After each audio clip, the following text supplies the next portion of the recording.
Olá, meus irmãos, como vão vocês? Mais uma vez estamos aqui para continuar nosso estudo no livro de Hebreus. No nosso último estudo, entramos no capítulo 6, quando estávamos vendo ali, então, uma exortação que o autor de Hebreus faz sobre aqueles homens que estavam ainda tendo que voltar aos que ele chama de princípios elementares do oráculo de Deus. E ele falou que muitos homens, e nos alertou de alguns perigos espirituais, que alguns homens, mesmo desfrutando das coisas do Espírito, que tinham voltado atrás em algumas coisas, estavam meio que novamente crucificando Cristo para si mesmo, fazendo algo que era horrendo, uma ignomínia, olha que palavra difícil, diante de Deus. Mas, quando ele retorna após de fazer algumas exortações, no versículo 8, por exemplo, do capítulo 6, ele diz: mas produz espinhos e abrolhos e rejeitada, e perto está a maldição, e o seu fim é ser queimado. Ele vai falar essas coisas, então, no final aqui dessa primeira parte do capítulo 6, contra aqueles que não tiveram realmente uma redenção fiel ao Senhor, que estavam voltando aos princípios do judaísmo. E agora, nesse momento, então, que ele entra no versículo de número 9, em Hebreus capítulo 6, querendo trazer um ânimo para esses hebreus que recebem essa carta. E ele vai tratar do seguinte: primeiro, reanimá-los, pedir para que eles perseverem na sua fé, lembrá-los como fundamento dessa perseverança a imutabilidade das promessas de Deus, e ele retoma aqui o que foi prometido a Abraão, e ele vai continuar dizendo que o firmamento e o lugar onde nós devemos estar ancorados é na eternidade, no Santos dos Santos. Então vamos ver todo esse texto aqui em seus detalhes. Leiam comigo então, com sua Bíblia aí aberta, Hebreus capítulo 6, versículo de número 9. Quanto a vós outros, todavia, ó amados, estamos persuadidos das coisas que são melhores e pertencentes à salvação, ainda que falamos dessa maneira. Porque Deus não é injusto para ficar esquecido do vosso trabalho e do amor que evidenciastes para com o seu nome, pois servistes e ainda servis aos santos. Desejamos, porém, continue cada um de vós mostrando até o fim a mesma diligência para a plena certeza da esperança, para que não vos torneis indolentes, mas imitadores daqueles que pela fé, pela longanimidade, herdaram a promessa. Então veja, aqui nesse momento aqui, o apóstolo Paulo, se foi ele o autor, ou o autor que escreveu essa carta, começa a trazer uma certa preparação da esperança para falar de como foi a fé daqueles homens que nós encontramos no capítulo de número 11. Então ele começa a falar aqui agora da gente de uma esperança que todo o povo, inclusive nós aqui hoje, devemos ter em nosso coração, imitando aos antepassados, imitando aqueles homens de fé que tiveram uma fé inabalável, aguardando a realização da promessa em Deus. Então vamos ver. Ele começa no versículo 8, então, falando daqueles homens que estão agindo de forma indecorosa, incorreta diante do Senhor. Mas ele vira para esse público-alvo dele, esses crentes, e fala assim: quanto a vós outros, e ele começa a descrever as atitudes desses homens. Quanto a vós outros, e ele os chama de amados, estamos persuadidos das coisas que são melhores e pertencentes à salvação. Aqui é uma persuasão, e essa persuasão é a convicção no Evangelho por meio de Jesus Cristo, no Evangelho de Cristo, na salvação que nos foi dada. E ele continua no versículo 10 dizendo: por quê? O que é esse porquê que ele coloca aí? Nós estamos, aliás, persuadidos por as coisas pertencentes à salvação que são melhores, porque Deus não é injusto. E Deus, ele nos prometeu coisas melhores na sua eternidade. Aqui ele está se referindo novamente ao Salmo 110, ele está se referindo novamente à promessa de um outro sábado, ele está se referindo novamente à promessa messiânica feita lá em Isaías, feito lá também nos Salmos. Então, persuadido dessas coisas, nós devemos lembrar que Deus não é injusto para ficar esquecido também do trabalho que eles têm tido.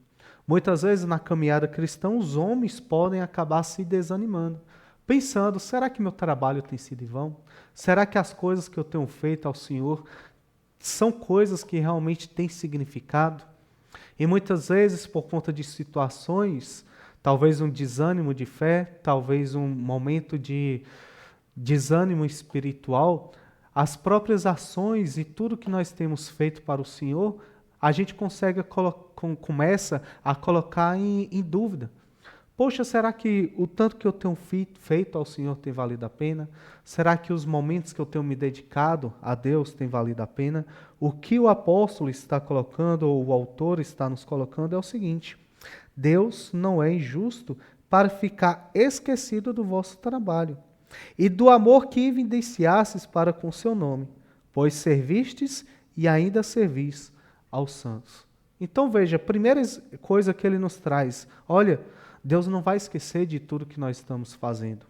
Deus não vai esquecer do que nós já temos feito no passado. Então continue. E nessa ideia de continuar assim, o versículo 11, vai nos convidar à diligência para permanecermos não só naquilo que temos feito, mas buscarmos ainda mais perfeição, tendo a certeza da esperança que nós temos, da vida eterna, dos galardões que são guardados para todos nós, daquilo que nós vamos receber por herança lá na eternidade. E ele vai falar tudo isso, concluindo essa primeira parte no versículo 12, dizendo o seguinte: para que não vos torneis indolentes. Ou seja, essa certeza da nossa fé, a certeza de que Deus tem guardado essas coisas, de que Deus não esquece de nossos atos, nos ajuda a não nos tornar preguiçosos na obra de Deus. Nos ajuda a não nos esfriar na obra de Deus.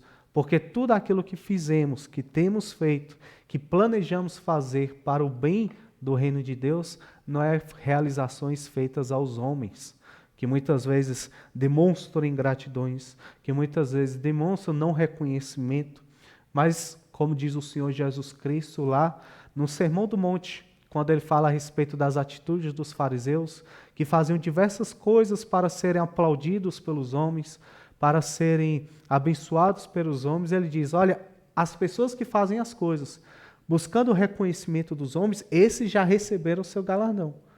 Eles receberam suas palmas, seus méritos, seus nomes ficaram famosos, o galardão deles já foi dado. Mas para nós que temos consciência que nosso trabalho é para Deus, é para o nosso Senhor, não tenham dúvida, o Senhor não vai se esquecer disso. E chegará o momento que receberemos de Deus toda aquela bênção que nos é prometida. E ele continua então falando do caráter de Deus para reforçar essa esperança e essa fé que nós devemos ter. Olha só o versículo 13, leia então isso comigo. Pois, quando Deus fez a promessa a Abraão, visto que não tinha ninguém superior por quem jurar, jurou por si mesmo, dizendo, certamente lhe abençoarei e te multiplicarei. Assim, depois de esperar com paciência, obteve Abraão a promessa. Pois os homens juram pelo que é superior, e o juramento servindo de garantia para eles.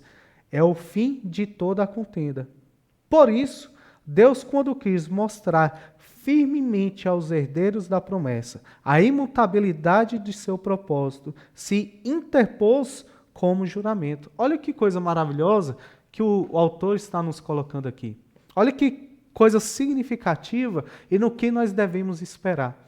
Ele vai trazer de volta a memória de Abraão, quando Deus faz as promessas para ele, quando Deus faz sua aliança com Abraão, Deus que não jura por nenhum outro, pois não tem ninguém superior a ele a quem ele possa jurar, Deus jura por si mesmo, naquele pacto de sangue, aquele pacto onde os animais foram cortados ao meio e colocado bandas, o Senhor então se coloca ali como ele garantindo a sua promessa. E o que o autor está tentando nos mostrar aqui? Olha, veja como se realizou essas promessas a Abraão. Veja como Abraão, crendo no Senhor e naquele que não volta atrás em sua palavra, naquele que é fiel para cumprir, naquele que é puro, santo e verdadeiro, veja que ele, confiando no Senhor, ele pôde obter aquilo que Deus tinha te prometido. Ele nos convida então a trazer essa memória. Olha para os nossos antepassados. Olha para tudo isso que o Senhor fez. O Senhor Deus cumpre com suas promessas. E agora nós temos uma promessa que nos foi dada por Deus. A promessa da vida eterna, a promessa das bênçãos eternas, a promessa da morada celestial. Portanto, assim como Abraão e tantos outros que estão citados na galeria da fé em Hebreus 11, assim como Abraão foi alguém paciente, aguardou e recebeu das promessas de Deus, nós também devemos agir da mesma forma. Nós também devemos ter essa confiança, olhar para o testemunho desses homens, tomar, por exemplo, imitarmos esse testemunho, nos mantermos fiéis, nos mantermos diante do Senhor, porque temos certeza que Ele cumprirá com aquilo que foi prometido. E continua agora nessa conclusão muito interessante a partir do versículo 18. Olha o que ele coloca. Para que, mediante duas coisas imutáveis, nas quais é impossível que Deus minta, forte alento tenhamos nós que já corrimos para o refúgio, a fim de lançar mão da esperança proposta, a qual temos por âncora da alma, segura e firme, e que penetra além do véu, onde Jesus, como precursor, entrou por nós, tendo se tornado sumo sacerdote para sempre, segundo a ordem de Melquisedeque. Olha só que significativo e com que beleza ele conclui esse ânimo que ele traz para os hebreus e que ele traz para nós mesmos. Devemos nós, sempre em nossa vida cristã, diante daquilo que nós temos feito, agarrarmos com força a âncora da nossa alma, que é a fé no nosso Senhor Jesus Cristo. Porque esse Senhor Jesus Cristo, que é uma promessa que nos foi dada por Deus, que se foi realizada, Ele penetrou para além do véu. Ele está agora no verdadeiro Santo dos Santos. Ele ressuscitou para a vida eterna, está à destra de Deus Pai. E com Ele, permanecendo nele, tendo essa esperança em nossa vida, guardando isso em nosso coração como uma âncora que nos sustenta, podemos então continuar nossa caminhada de fé. Podemos então continuar a nossa jornada aqui nesse mundo, olhando para Cristo, olhando para as coisas eternas, olhando para o alto daquilo que é, como já foi dito por Ele, mais importante. As melhores coisas nós temos como garantia, que são as coisas pertencentes à salvação. Portanto, amigos, como tem sido a jornada, como tem sido a caminhada de cada um de vocês, de cada um de nós. O Senhor nos convida para que a gente continue olhando para o alto, olhando para a cruz, para aquilo que é eterno, que a gente não se desanime. Tem visto obras que você fez no passado, que de seu coração não foram para reconhecimento humano, mas que foi tudo para o reino de Deus, em prol do Senhor, com amor você fez? Deus não vai esquecer de nenhuma dessas coisas. Tem feito hoje? Tem perseverado na sua caminhada? Tem levado o Evangelho mais adiante? Tem feito com que pessoas possam se encontrar com Cristo? Você tem sido um instrumento na mão do Senhor, independente de como você tem atuado no reino de Deus? Deus tem guardado e tem reservado galardões e maravilhas para você lá no céu. Não se esqueça. Aquele que nos prometeu grandes coisas na eternidade, ele não volte atrás. Ele garante por ele mesmo que é eterno. Ancore-se sua esperança nas promessas de Deus. Ancore suas esperanças nas coisas eternas, em Cristo, que foi aquele que foi o precursor, que chegou lá, que venceu, e com ele nós também já somos mais que vencedores. Guarde essas coisas no coração de vocês. Até a próxima.